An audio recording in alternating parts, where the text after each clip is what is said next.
Hello, my beautiful friends and loyal listeners. It's always a pleasure to spend my time with you on the airwaves. Thank you for listening and interacting with me on social media. That truly does make it all worthwhile. Please continue to follow me at Zen Sams. That's Zen with an X. And you can also text the word collaboration or feature me to 917 575 2321. We have an amazing show lined up for you today. As usual, a mix of celebrities, impressive citizens, and a ton of fun. Today's guests are impressive. We have men's fashion and style expert, Forbes contributor, and dear friend of mine, Joseph DeAcetis. He's coming on to chat about what has changed in men's fashion in the last 5 years and how to dress for success. We're going to be opening in about 5 minutes with NYC mayoral candidate Curtis Sliwa. And I'm very excited to chat with my good friend and triple returning guest, William Demeo. We're going to talk about his career as an actor, writer, and producer, and creator of the series Gravesend, and chatting about how the mafia in pop culture has transcended into American fascination. We have my dear friend Rich Valdes also joining us. He's host of This Is America with Rich Valdes, which is on the top spot on the Apple podcast chart. Rich is the voice of Hispanic conservatives. He's here to chat with me about what's currently happening in Afghanistan. And in the 20 years since September 11th, 2001, the US has spent more than 2 trillion, that's right, 2 trillion on the war in Afghanistan. Let's put this into perspective. That's $300 million per day, every day for 2 decades, or $50,000 for each of Afghanistan's 40 million people. Is this ultimately just to benefit the Taliban? I think it just did. Did Joe Biden royally mess up? Probably. Well, up next, we have NYC mayoral candidate Curtis Sliwa, Republican nominee in the New York City mayoral race, up against Democratic nominee Eric Adams. Does Curtis stand a chance to win this race? You be the judge. We'll be right back after this. A Moment of Zen is brought to you by Ocean Resort Casino in Atlantic City, Tempest, Aikido Pharma, Vice Cucina in Midtown and Soho, Revere Securities, Helen Yarmack International, and Romulus Entertainment. Tune in every Saturday night at 9 p.m. on 710 WOR, the voice of New York, or download the iHeart app. Text the word collaborations to 917-575-2321. Follow Zen on social media at Zen Sams. That's Zen with an X. Welcome back, beautiful people. You're listening to A Moment of Zen right here on 710 WOR, the voice of New York. I am your host, Zen Sams. Now, up next, we have NYC mayoral candidate Curtis Sliwa, who I am voting for. Now, he's a Republican nominee in the New York City mayoral race. He lives in a very tiny apartment on the Upper West Side with his awesome wife, more than a dozen rescue cats, and really no actual TV. He has many people believing that he has a chance of winning the November general election against the Democratic nominee Eric Adams, who has the advantage of a 6-1 edge in New York City voters that are registered to his party. And he has a pretty healthy campaign infrastructure and support from a laundry list of powerful politicians. By the way, he's also a former NYC captain who was once a registered Republican. Talk about hypocrisy. But I say anything is possible these days. Curtis's greatest advantage is the simple fact that he has weaved himself into the city's cultural fabric through decades, and I mean decades, across radio and TV platforms. His campaign is focused on supporting cops and rescuing animals, and I'm all for that. Curtis's policy suggestions include an expansion of charter schools and a vocational training, a refund of the police, and $1,000 payments for pet owners who rescue animals from shelters. Kudos to that. Welcome to the show, superstar. Oh, my pleasure. I got the street cred. Now I just got to get my peeps out there to vote, early voting, absentee voting, and actually on election day. And then you're looking at the next mayor of the city of New York. Don't listen to the pundits. Don't listen to the so-called experts. They've been wrong before, and they'll be wrong about Curtis Sliwa. What I think that, well, I am right about you, and I'm going to vote about you. And I like that a lot of the main objectives that you have, one of the main things that's important to me is property tax reform plan. And that's, you're saying, is to deliver a fair, efficient, and transparent property tax system to New York City. Tell us a little bit about that. Well, number one, remember 50% of our bloated budget. We're now at $100 billion thanks to Comrade Bill de Blasio spending our money, our tax dollars, like a drunken sailor. But 50% of that. So estimated about $50 billion, comes from property taxes. So we've seen millions of commercial space that's not used. So that means a lot of commercial buildings are going to be in distress, never mind residential buildings themselves that are in danger of being distressed because nobody's paying rent. And now you say to yourself, how are we going to keep these landlords whole? Well, number one, we don't want people to continue to flee to Florida, Georgia, North Carolina, South Carolina, Virginia, Texas, Tennessee. I know some of your listeners, they're leaning in that direction. They got one foot out the door. If they're 65 or older, a senior citizen, and make $75,000 or less, they're not going to pay any property tax because I need them to stay in the neighborhoods they are. If they abandon ship, we're in double trouble. And then we need to freeze property tax for 2 years at the present rates, because if we try to raise it, which is what the Democrats want to do, we're just going to hasten the departure of other major corporations who've already realized they don't need to have a shingle in New York City. They can do business in Waterloo, Iowa. They can have a lot of their work repurposed into people's homes, as we've seen during the pandemic, at far less the cost and still get the same efficiency. So why are we hastening their retreat and their exodus out of the city? That's why we got to lower taxes as much as we can. That makes a lot of sense. I mean, that's a bold move, but it sounds good to me. Now, you also want to restore, and this is important to moms, and this is important to a lot of people who are using our subway systems. You want to restore safety to our subways through the following actions. You say now you want to add 4,500 uniformed and 500 undercover NYPD officers to patrol the subways, including MTA officers to combat, fare evasion and so on and so forth. I think this is a huge issue. I don't see Adams really addressing this. Talk to us about some of the statistics and really why the decline in people riding the subway has happened because of the lack of patrol. Well, it's mostly women, and women are the dominant members of our workforce now. So if women stay home, if women don't go out at night to bars and restaurants and enjoy the great nightlife of New York City, we are DOA, dead on arrival. And you have not only the emotionally disturbed persons, many of whom now live in the subways, roam the subways, are a danger to themselves and everyone else. You have homeless people, you have gangs who are going through car to car and slashing people as part of their orientation. But you also have pervs, gropers, sexual deviants. Now, they don't bother the men, so the men are oblivious to it. But they want to prove to women writers that they're not suffering from erectile dysfunction. I'll be succinct in describing that. Oh boy, that's true. That's true. Right. And as a result, women don't want to ride the system. So you've got to have first a visual deterrent, 4,500 NYPD police officers in uniform needed. 500 undercover cops. That gives you a total of 5,000.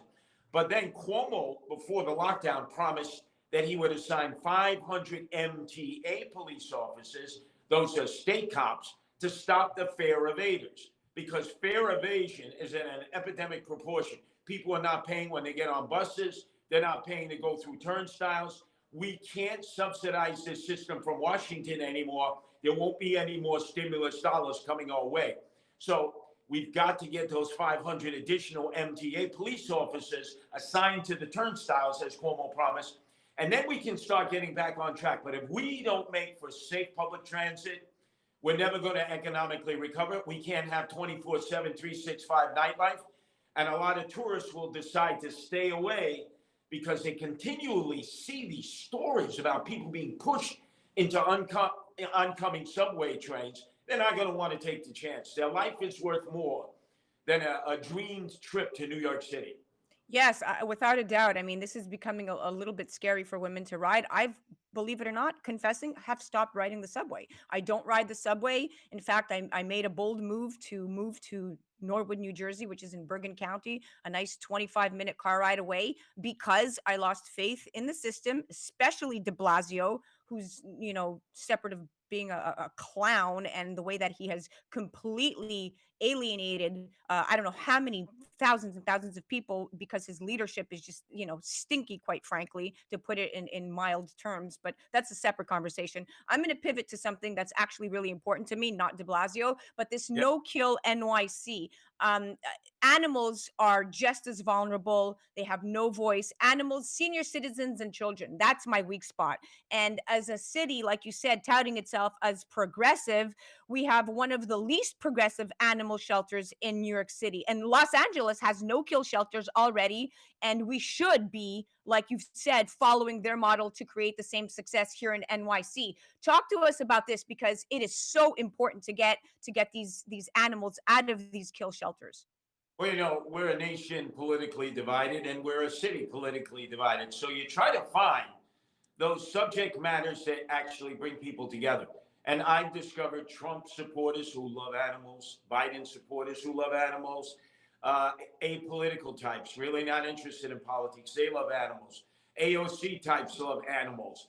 Those who support radical, reactionary right-wing policies love animals. So you have this whole well of animal lovers.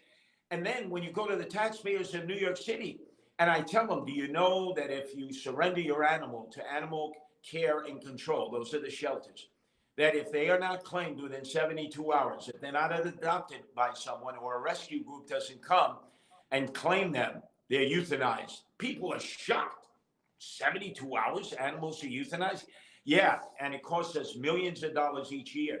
So the better way is to have no-kill shelters so that every dog, every cat, every animal that's either surrendered or found and brought to shelter can find a home of their own. Either individuals who would adopt them or rescue groups who would come and fetch them, or more importantly, you take some of this empty commercial space. If you need more space, you repurpose it to extend the shelters so that the animals can live a much better life, even when they're in the shelter system, which is a horror now. Most people have never been in the animal shelters. It's congested.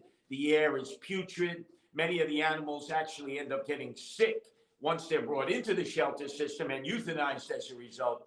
We're going to stop that practice. Los Angeles, as you mentioned, has no-kill shelters. Austin, actually, Texas, has the best system. They have the best shelters and the best no-kill system, and we should be following in their footsteps. Without a doubt, without a doubt. Curtis, thank you so much. We have about a minute left. I want to direct a lot of our viewers and listeners and our social media engagers to your platform. For those of you that have not checked out his website, it's sliwa4ny.com. He is quite the awesome person, full of heart and soul, definitely in this campaign for the right reasons, not for political power, gain, momentum. You keep it as simple as you can, Curtis. You are the salt of the earth. Thank you so much for coming on the show. It was an honor speaking to you today. Oh, pleasure. And check my TikTok out. I'm the only political candidate who has tens of thousands of followers on TikTok. I didn't even know that. I will definitely check you out. Check out Curtis Sliwa on TikTok. Thank you so much for joining, my friend. You are listening to A Moment of Zen right here on 710 WOR, the voice of New York. I am your host, Zen Sams. We'll be right back after this. That was Curtis Sliwa.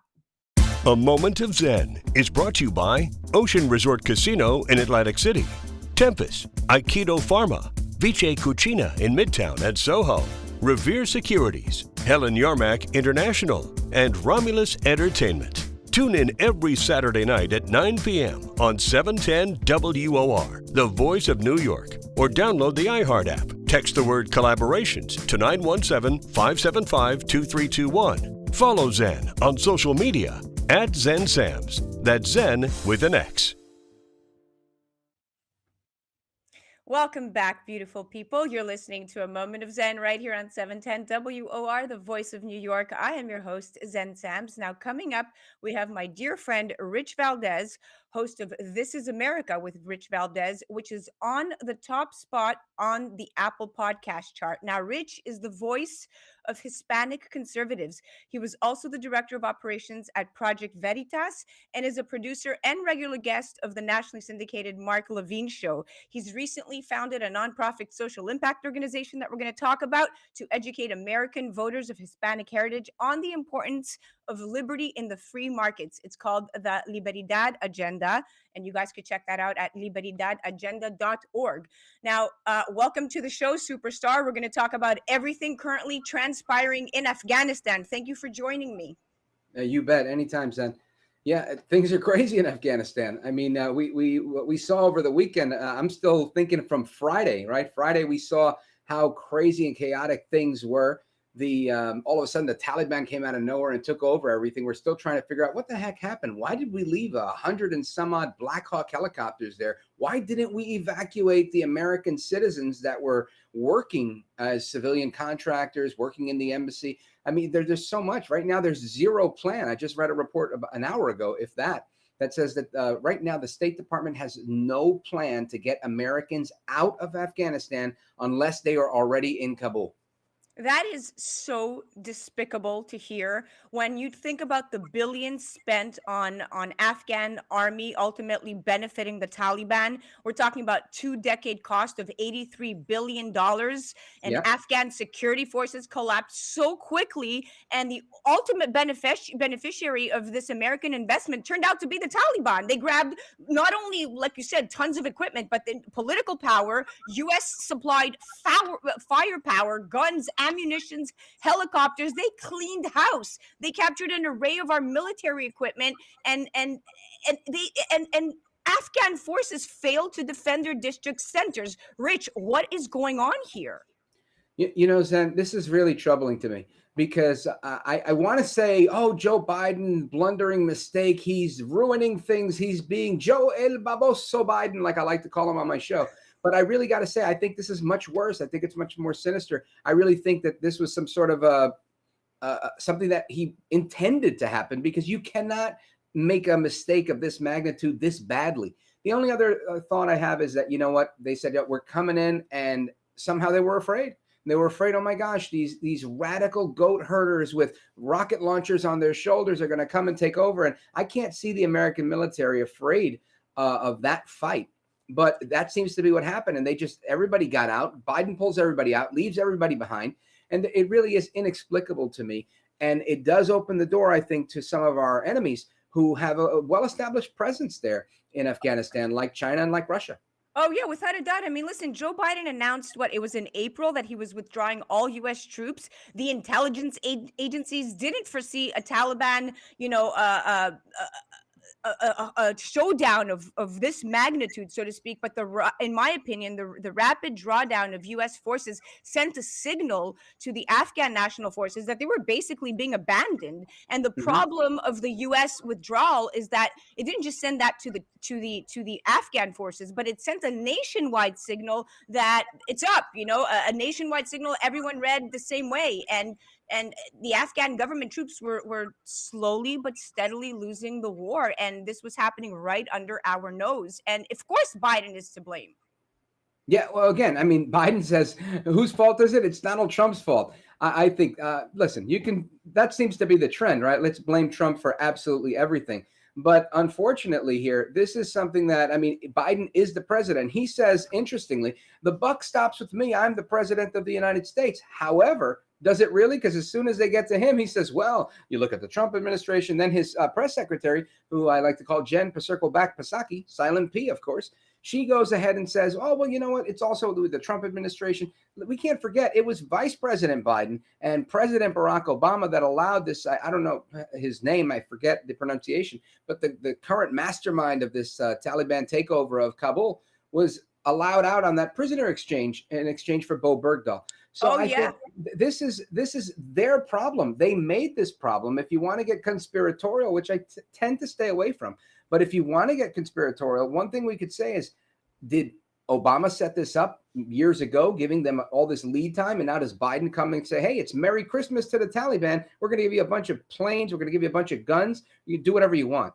Oh, it's a humiliation. And of the approximately 145 billion the US government spent trying to rebuild Afghanistan, about 83 billion went to developing and sustaining its army and police forces. And then the 145 billion is in addition to the 837 billion, to your point, that the United States spent fighting the war, which began with an invasion back in October of 2001, to remind everybody. So this precedes Trump, going back to the Democrats, right? And again, like right now, we're at a really bad place.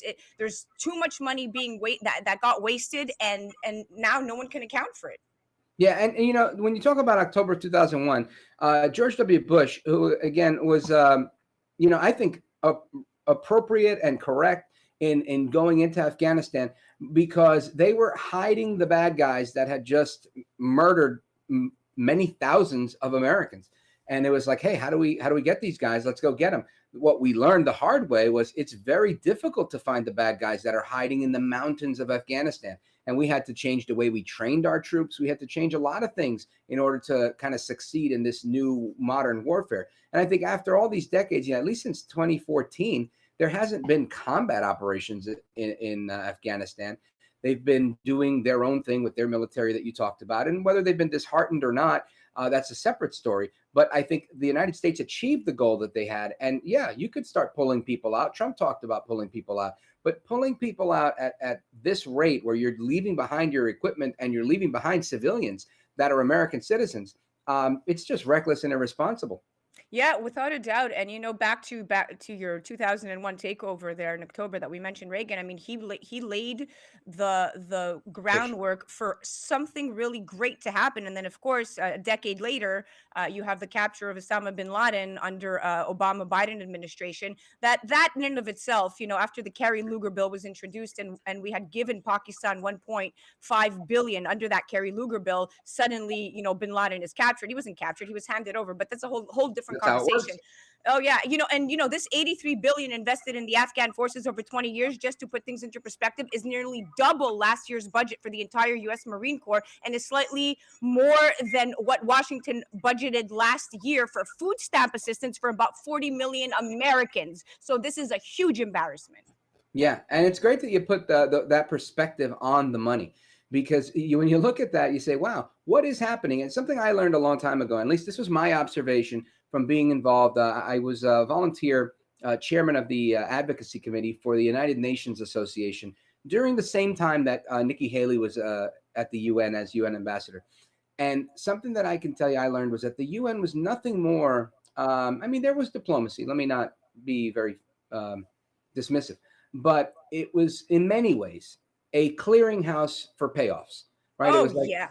that's how we did things. It's like, look, I don't want to go to war with you. I could blow you up. Well, how about what do you want? I need 100 million. All right, let's get USAID. We're going to get you money for this. We're going to programs for this, programs for that. So money gets broken around through the UN all the time, and that's how you keep peace in many ways. You buy off your enemies and your allies. Oh yeah, and you know what? If you try to do an audit of where this money went to these NGOs, it's probably a deep dark hole, and you'll never be able to track it. But now let's move on because we have 2 minutes in the segment about your thoughts on how the Taliban is vowing to respect women despite history of oppression. I don't buy this. What is your take on this? 2 minutes. So, well, quickly, somebody asked the White House yesterday. They said, "Hey, what is your thought? Are these people going to allow free speech? Are they going to respect women?" And the White House didn't have much of an answer, saying, "Well, we don't know that the Taliban is actually in charge." And I'm thinking, you don't know that the Taliban's in charge? Wow! But aside from that, the Taliban made a statement, and they said, "You know what? Before you ask us if we're going to respect women and if we're going to do this, we're going to do what we've always done," which is scary. Then they go on to say, you should look at how the Americans treat the Americans. Look at how they censor them on Facebook. Look at how they don't allow them to really speak their mind. And I thought, A, it's good propaganda on their part, but B, it's sad and true at the same time. When the Taliban is telling you that your social media entities and whatnot in the United States are stifling American speech and saying, don't come to me about free speech when the free speech people don't even have free speech, it's embarrassing. And that's a situation that Joe El Baboso Biden just put us in. Oh my God, totally. Listen, and again, let me remind everybody, the older generations remember that the Taliban's previous rule was largely confining women to their homes, banning televisions, banning music, holding public executions. You can't teach an old dog new tricks. And these people are the same thing in and out. So I do not buy it. But listen, Rich, it was so nice to have you on. I know it was a last minute, come fill in somebody else's shoes sort of thing, but it worked out great. Curtis is in the same segment, and we love Curtis. Lots of good lucks to him over there. Go Curtis. But thank you for coming on. For those of you that don't know about Rich, you guys definitely have to check out his podcast. Check out his website, Rich Valdes with an S, richvaldes.com. And if you guys have never heard him, please definitely check out that podcast. It's definitely one of my favorite, and he is the voice of Latinos in the Hispanic community. Thank you so much for listening to A Moment of Zen. I'm your host, Zen Sams, right here on 710 WR, the voice of New York. We'll be right back after this. A Moment of Zen is brought to you by Ocean Resort Casino in Atlantic City, Tempest, Aikido Pharma, Vice Cucina in Midtown at Soho, Revere Securities, Helen Yarmack International, and Romulus Entertainment. Tune in every Saturday night at 9 p.m. on 710 WOR, the voice of New York, or download the iHeart app. Text the word collaborations to 917-575-2321. Follow Zen on social media at ZenSams. That's Zen with an X. Welcome back. You are listening to A Moment of Zen. I'm your host, Zen Sams, on 710 WOR, the voice of New York. Now, William Demeo is going to be joining us in just a little bit. He is the creator of Gravesend, the series, and he is a really good friend. He's also an actor and a producer. He's joining us, of course, last minute, as he always does. It seems to be the one that I call to fill my spot, and he's a really good friend. Now, we're going to talk about Mafia in the pop culture. Why, you ask? Well, simply because William's entire career has been centered around playing the Mafia or writing about it. So why the obsession? Well, it's not just him. Now, as the era of Prohibition gave way to the Great Depression, the first wave of gangster movies mirrored the growing anger and frustration of many Americans at their worsening economic conditions. From Al Capone and Vito Corleone to John Gotti and Tony Soprano, real life and fictional mafiosos have captured the public's imagination since the 1920s. Ruthless and violent, these men are nonetheless often seen to maintain their own personal brand of honor and decency. And the Mafia, quote unquote, has become the primary pop culture expression of the Italian American identity, much, of course, to the dismay of many Italian Americans. But this is due largely because of the enduring influence of Francis Ford Coppola's 1972 Oscar-winning smash hit The Godfather, which is based on Mario Puzo's novel, and its reinvention of the gangster movie genre. And though pop culture's fascination with the Mafia has undeniably fueled certain negative stereotypes about Italian Americans, acclaimed works like The Godfather, Goodfellas, and The Sopranos have also given many Italians a sense of shared identity and experience. And despite its controversial nature, the myth of the Mafia, as created and nurtured by The Godfather and its many pop culture descendants, including Gravesend, the series, continues to enthrall the masses of Italian and non-Italians alike. Welcome to the show, superstar. Hey, Zen, how are you? I'm very happy to be here. How's everything? Everything is amazing. Congratulations. Your series is one of the hottest things right now. For those of you that have not heard about it, it's called Gravesend, the series, available on Amazon Prime. William, tell us, as an American actor, producer, director, and writer, you have been in the game for quite some time. And this is like a labor of love, this series. You're currently filming in Brooklyn. You're here locally. Tell us about this next chapter and this next season for Gravesend. Well, we just shot a whole bunch of stuff for season 2 in Florida, primarily Miami and partially in Fort Lauderdale, but mostly Miami. And we shot some great stuff. We just added some great new people to our cast: Andrew Dice Clay, Armand Asante, William Forsythe, Martin Cove. Now we're adding Mario Cantone, and 2 or 3 other pretty well-known people are about to join our cast as well. And we're doing the New York part of our shoot, Brooklyn, primarily in Brooklyn. And we start shooting in about 3-4 weeks is when we're in pre-production now to shoot the New York version of season 2. And there's 3 or 4 really well-known people that I'm about to announce in the next week or 2. I'll announce those other people that are being added. Well, that's incredible. Now, your series, it's a 1980s series of events revolving around your character, Benny Zerletta, and he's a Brooklyn-based Italian-American soldier in the Coliseo crime family. And Benny depicts the difficulties that he faces within the family, and then basically growing up in the footsteps of his cousin, who behind closed doors was the leader of a crime of a a criminal organization in Gravesend, and you have taken basically history, combined it with new age ideas about the mafia. You've stayed very true to your time, 1980s, because I see your sets, they're beautifully decorated. Tell me, from look, I mean, it's not easy to write, direct, finance, and produce your own stuff. You are one of the very few, my friend. From beginning to end, you have really kind of scraped every contact relationship you can get to get this made. Tell us how hard it was to really getting it made, and after that, after all the finances came together, now everybody's knocking on your door. Tell us about this little transition. Well, when you do things independently, you kind of control your own destiny, and it seems to be that a lot of filmmakers are doing stuff independently now.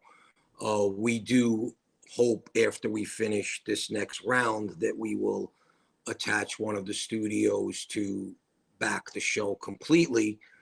It is definitely not easy, but when you're doing it yourself, you do it your own way, and I can stay true to the authenticity of the 80s and my vision. And I have great support between investors and funding and executive producers and actors and locations and sponsors and people that get behind us and believe in this vision. And I feel like there's so many people that are waiting for season 2, and people want to see this genre. And it seems like this genre is, you don't get to see it as much anymore. And I think everyone's anticipating the Saints of Newark, the prequel to The Sopranos, because I think people like, there's such a thirst for this, and especially, Brooklyn, Oh yeah, 80s. without a doubt, without a doubt. And you've portrayed a lot of different mafiosos throughout your career. You portrayed Sammy the Bull Gravano in the 2017 film Gotti.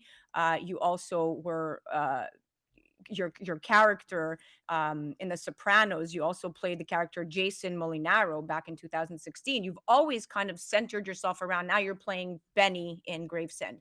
So your whole world and your whole life has always been centered around this mafioso culture, demeanor, so to speak. Do you see, and you love that culture, and I think that you play it so well. It's ingrained in in who you are, and I think you're passionate about this time period. Can you give us a little bit of insight into what inspires you? Because you're writing as well. Or is at this point you're sharing writing credits and it's not just you? Because this is a lot of work, William. I mean, this is a lot of pressure on you.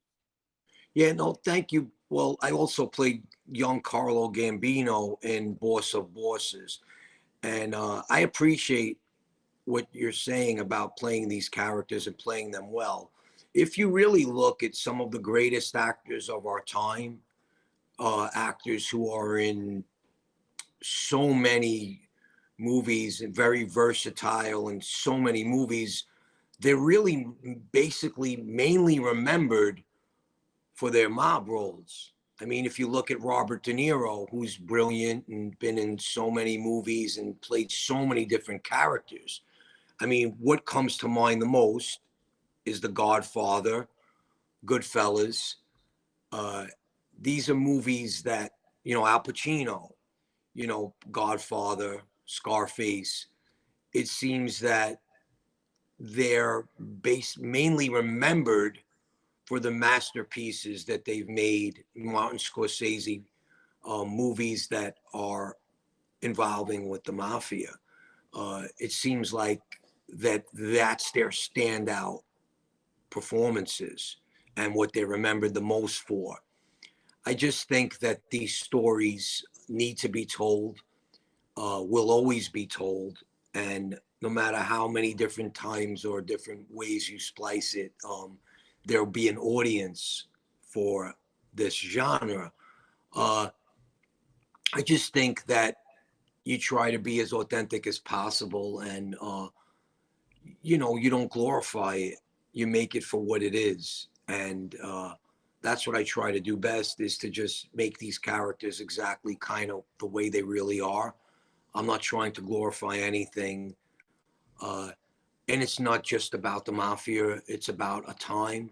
It's about the time when people conversed on stoops, played stickball in the street, went out to run to the ice cream truck, the kids in front of the hydrants. A different time, a time where people interacted and in a different way, Yes, which without a I which think are people miss that more than anything. So the oh yeah. focus is not just the mafia, it's the time period of what it was like when you sat on your stoop and you talked to your neighbors, and that feeling.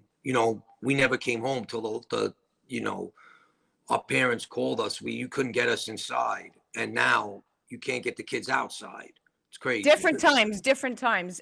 Listen, we have about 2 minutes left, but I want to bring the attention to something that I thought was actually really interesting. I don't know if it's because I'm so emotionally attached to things, but Gravesend is in the Bensonhurst section of Brooklyn, and the block you grew up on was West Street, which you also use as the name of your film company, West Street Productions. And I thought that was so telling of how connected you truly are to your childhood. And to your point, this is bringing you back to a culture, a time where it, like you said, it's not just about the mafia. It's about sitting together at the table on a Sunday. It's a lot of the cultures and traditions that are centered around mafia life, so to speak, but that also kind of ties back into the Italian culture of, dressing up on Sundays and going to church and making sure that everybody is at the table at a certain, point in time to eat meals together. That also kind of, translates very nicely into Gravesend, because you incorporate that, which I think is very important. So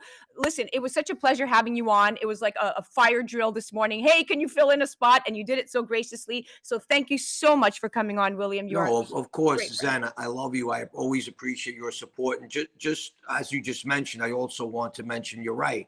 And there are a lot of neighborhoods. It's not just Bensonhurst, Gravesend, Brooklyn. I mean, we just added a whole South Philly dimension to this show, which is great. And there's the neighborhoods in the Bronx and the North End in Boston. There's some great Italian neighborhoods still, and we're just trying to keep this old school vibe alive And and organic and yes. listen, we have run out of time, and on that note, guys, you definitely have to check out Gravesend, the series. It's available on Amazon Prime. We are talking to William Demeo, who is the creator of the series. He's also actor and producer. Definitely check him out. He's very active on social media, really good friend of mine. Definitely check out the series. Thank you for being on the show, my dear friend.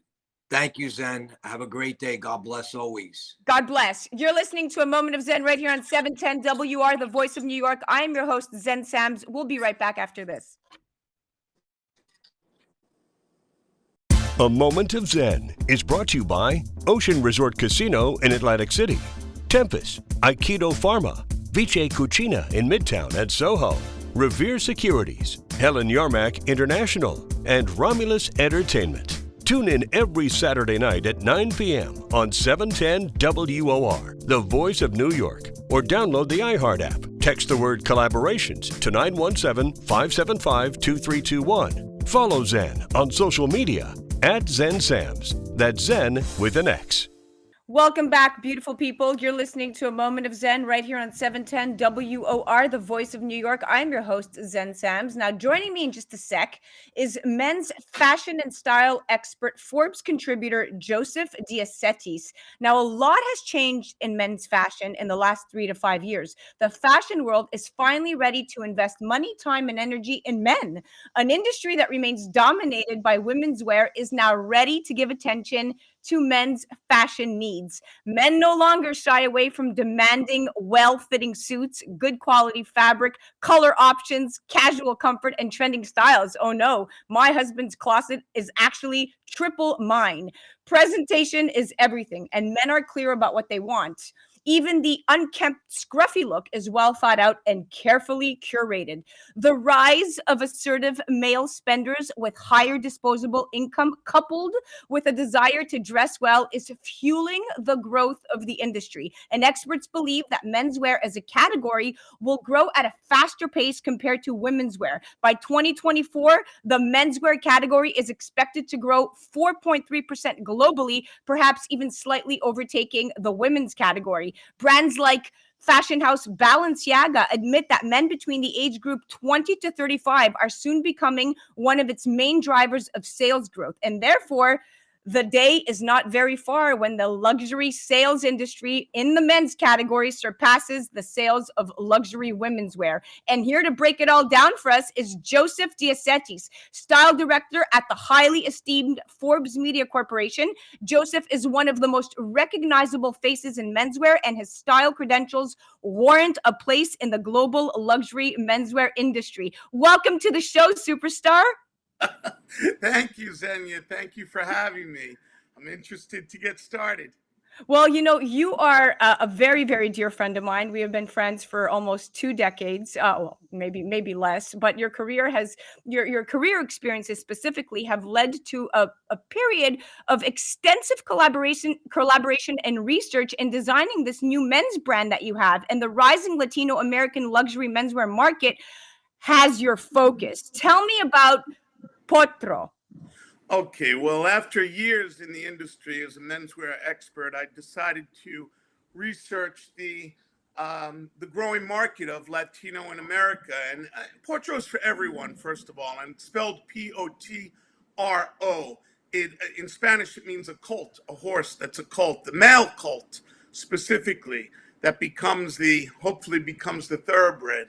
But I was researching and I didn't find marketing toward a Latino community that was in the mid-tier luxury market segmentation.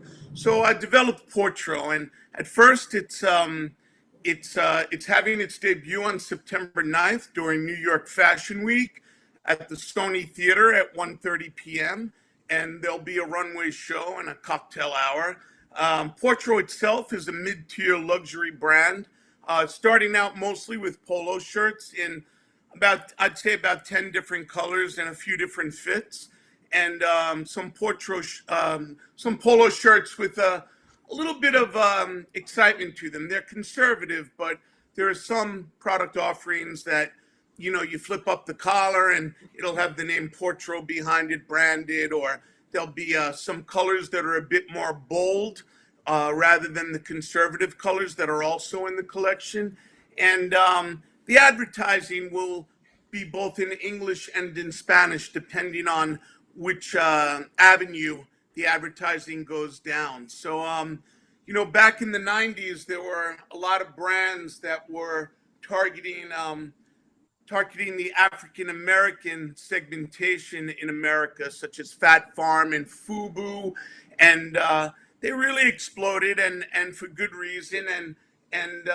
But they reached everyone in the market. They reached all races and all diverse groups of people, and that's what Potro is. It's behind it is to express the accomplishments of Latinos in America.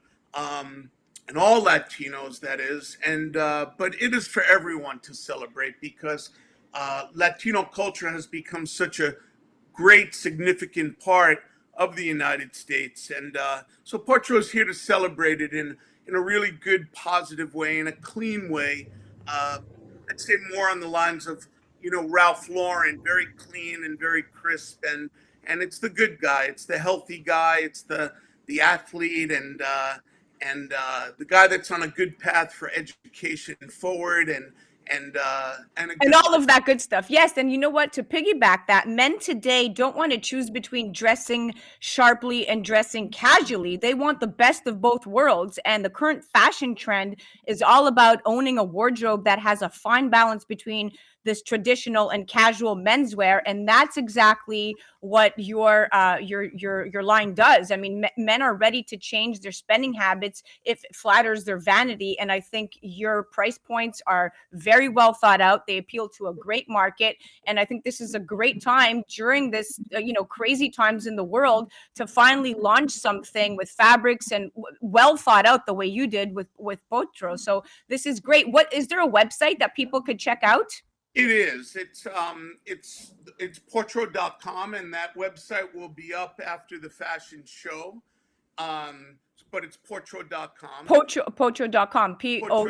Potro.com. And yes. And I know you, and I know you don't do anything small. You do everything with a splash. So I can't wait to see this fashion show. Thanks. And it's being produced in Peru, which is, I wanted to keep the production in a Latino country. And hopefully we could bring some production over to America as well, because I really believe in American manufacturing in the apparel business. We see it growing in California mostly, also in the northeastern part of the United States. And for sustainable reasons, it's great to produce in one's country, or at least some part of the collection.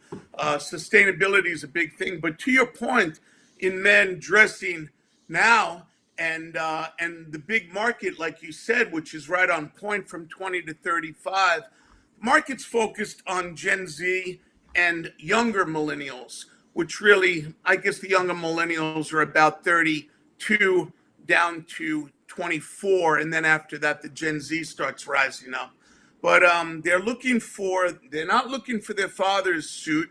They're looking for their own identity. And to do that, you can do that with a sports jacket and a polo shirt, a sports jacket and a dress shirt, even T-shirts and sweaters being worn under sports jackets. But the days of dressing real down and real sloppy, which it was headed that way, especially during COVID, many people were shirt on the top and pajamas on the bottom. Oh yeah.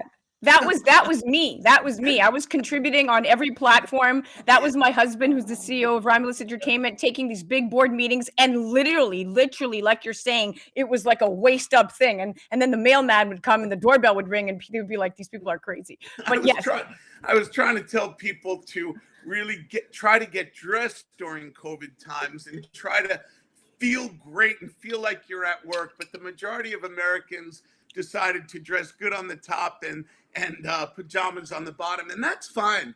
That's really fine. But I think coming out of the pandemic now, well, hopefully coming out of it, I think we are. And I think, well, it's not that I just think, the data is showing that men are looking to get dressed again. And the suit's not going to return like it ever did. But I just interviewed, or I just got quotes from Guy Trebay, who's the fashion expert at the New York Times, and we were discussing suits, and he had a great comment. He said that the suit has been around for 400 years for men. I wouldn't think it's time yet to say bury it or have a funeral for it. The suit will be around in different ways. You know, a jacket gives structure to a man's shoulder, and the lapel brings attention to a man's face. So you think of that in dressing for success or dressing for corporate ascension, which is really, as a contributor for Forbes, I work for several outfits, but for Forbes, I concentrate on dressing for success. That's what the viewers want, to the advice they want from me. And the jacket really does a world of wonders. So right now, and you know what's interesting, Joseph, that people actually judge a book by its cover. You know, in this industry, everything that glitters is gold. It's a vain thing. It's a vain statement, but this is actually how the world functions. And when you walk in, like you said, to your point, to a business meeting, to an interview, people judge. You need to dress sharp these days, because absolutely, and dress for the job, that the position that you want, not for the position that you have. So really making an impression. But again, the young guys, like you said, they want change and they want individuality. They're researching brands to make sure that they're sustainable. Sustainability is a big focus for the Gen Z and the younger millennials. They want this planet, what the prior generations have left them. They don't want to do the same. They want to cleaner planet, and fashion has polluted the planet significantly. So brands are really making an effort to change that. As far as style, Xenia, you're right on point, because the jacket that they're looking for is not just a jacket wearing it casually. They're looking for a jacket that has stretch to it, that has comfort. They're looking for diversification in a jacket that they can wear to the office. And then on the weekend, yeah, something On the simple. weekend, or even after office, Yep. after 5 o'clock on a date or to an event, that they can wear it. And they want to be in a comfort jacket. They want to be in something that gives stretch and has resiliency to it. It bounces back. Or many people, as you well know, travel so much these days. So to have that jacket on a flight and to come off and jump into your meeting. I just did a story on LBM 1911, the brand, and really at a really good price point for young execs, and expensive, but still at a good price point. What do you feel is a good price point? Because there's like a lot of discrepancies, right? So like we have about a 2 minutes left in the segment, and just to address it, what's too much to spend? Because I know that people can go out there and splurge, or is that kind of, in your opinion, that's all subjective? Like if you love it, it's not too much. But I feel like I cap my spending. Like I'm not going to spend, $3,000 on a dress that I'm only going to wear once on the gram, so to speak. So I kind of keep it under $1,000 for dresses. It's a very, very good question. I say to stay within your limits, and there are options even at, if you don't want to get like an LBM 1911 or Brooks Brothers, as your start out suit. These days you can even go to an H&M or a Uniqlo and yes. get ready. You can absolutely, yes. You can get these suits as a young exec, and they look great and they look sharp until you get. It doesn't matter what you paid, as long as they look good. To your point. So listen, with a minute left, I want everybody to make sure they check you out. So we are talking to Joseph DeAcetis. He is a style contributor at Forbes, but not just that. He has recently launched his own clothing line called Potro, and you guys should definitely check it out. The website is going to launch during the second week in September. Potro.com, POTRO.com, and you're listening to Joseph. Thank you so much for chatting with me. It's been an absolute pleasure having you on, my dear friend. Thank you so much, Cedia, and let's hope everyone gets back to dressing well and get the economy back on track. Oh, without a doubt. All things positive. Thank you for being on the show. I'm your host, Zen Sams. You're listening to A Moment of Zen right here on 710 WOR, the voice of New York. That was Joseph DeAcetis, Forbes contributor and style expert. We'll be right back after this.